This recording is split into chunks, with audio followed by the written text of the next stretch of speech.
यहूदिया की प्राचीन भूमि पर रात धीरे से छा गई थी, जैसे अदृश्य हाथों से खींचा गया एक नरम कंबल।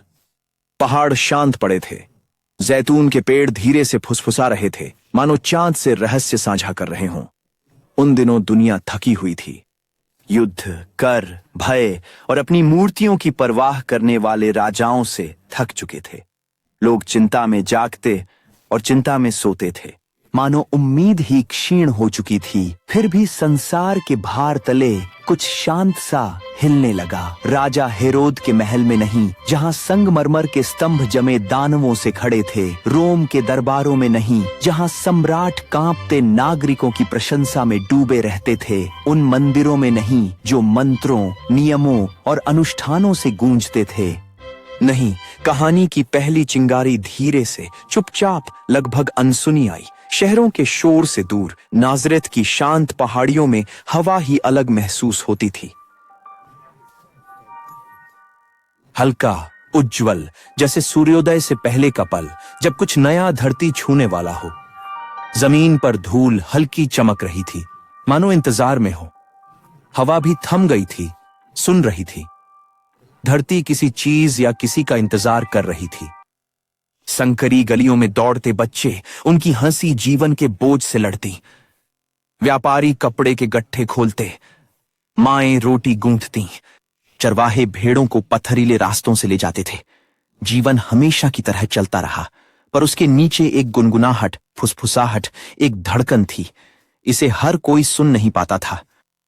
केवल शुद्ध हृदय ही बदलाव महसूस कर पाए। मैरी उनमें से एक थी। वह युवा थी, हाथों में सादगी और मुस्कान में विनम्रता लिए।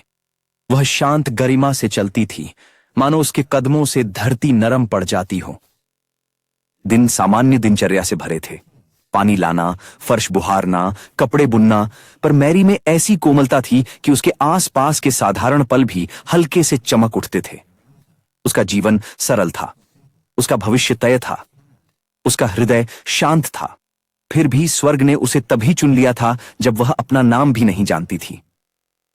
उन दिनों नाजरेत का आसमान कांच से भी ज्यादा साफ था। रात में तारे ऐसे दिखते थे जैसे फरिश्तों ने लालटेन टांग दी हो। ऐसे प्रतिरूपों में चमकते थे जिन्हें कोई समझ नहीं सकता था। कभी कभी घास पर लेटे चरवाहे फुसफुसाते थे कि तारे हिल रहे हैं, धीरे धीरे नई आकृतियों में ढल रहे हैं, ऐसे संदेश बना रहे हैं जिन्हें वे पढ़ नहीं सकते थे। कुछ ने कहा तारे बोल रहे थे, कुछ ने चेतावनी दी।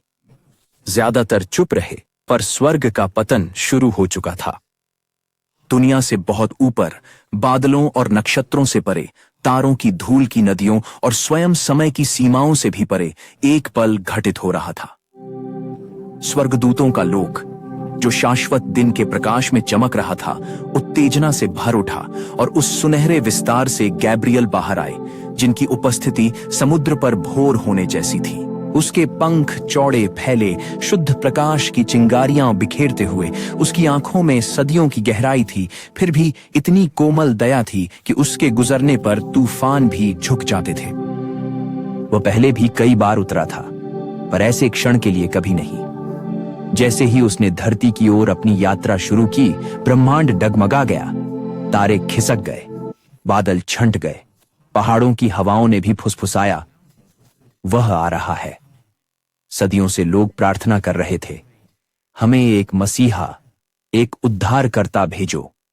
हैंडेनिलीज थान पर हमें आशा भेजो। और स्वर्ग ने आखिरकार सुन ली थी। साइस पर जवाब सेनाओं, गर्जना या राजाओं के साथ नहीं आएगा। ये चुपचाप एक युवती के जरिए आएगा, जो अपनी नियति के बोझ से अनजान थी। मैरी अपने छोटे से घर में खड़ी थी, ताजे गूंथे आटे को नरम आकार दे रही थी। धूप धीरे से उसके हाथों पर पड़ रही थी। कमरे में सब कुछ सामान्य था, लकड़ी के औजार, मिट्टी के बर्तन, बुनी हुई टोकरियां। पर एक ही पल में माहौल बदल गया। हवा शहद की तरह गाढ़ी हो गई। रोशनी बिना किसी स्रोत के तेज हुई। कमरा शांत हो गया, अस्वाभाविक रूप से शांत। मैरी ने अपना सिर उठाया और फिर आगे बढ़ा, और तब पूरी दुनिया ने राहत की सांस ली। कमरे के कोने में एक कोमल चमक भर गई, एक शांत सूर्योदय की तरह खिलती हुई। यह आग नहीं थी, यह सूरज की रोशनी नहीं थी, ये कुछ पुराना था, कुछ अधिक शुद्ध, कुछ ऐसा जो सृष्टि के पहले दिन का था। उस तेज से गैब्रियल निकला, लंबा, भव्य, फिर भी फुसफुसाहट सा कोमल। उसकी मौजूदगी से आसपास की हवा भी झुक गई। मैरी की सांस अटक गई, उसके हाथ कांप उठे, उसका दिल थम गया। हालांकि हमारी कहानी में कोई शब्द नहीं कहे गए, पर दृश्य ने खुद बहुत कुछ कह दिया। गैब्रियल किसी इंसान की तरह नहीं, बल्कि आकार लेती हुई रोशनी की तरह चला। उसने मैरी पर स्वयं स्वर्गों की मृदुता से दृष्टि डाली। मौन में संदेश उन दोनों के बीच से गुजर गया।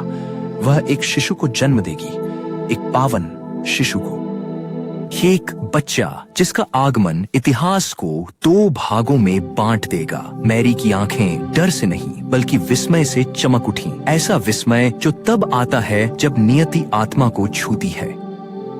गैब्रियल का तेज धीमा पड़ गया, जैसे दूर जाती घंटी की आखिरी गूंज।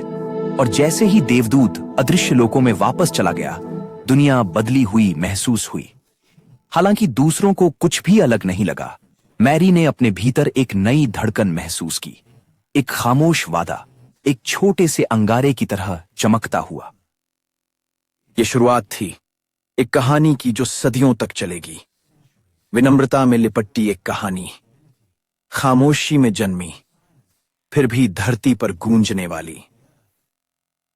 बाहर नाजरेत में हवा चली, जैतून और नई शुरुआत की खुशबू ली। हवा मैरी के घर को ऐसे घेरे हुए थी जैसे उसे धीरे से गले लगा रही हो। दूर एक तारा पहले से ज्यादा चमक रहा था और स्वर्ग फुसफुसाया,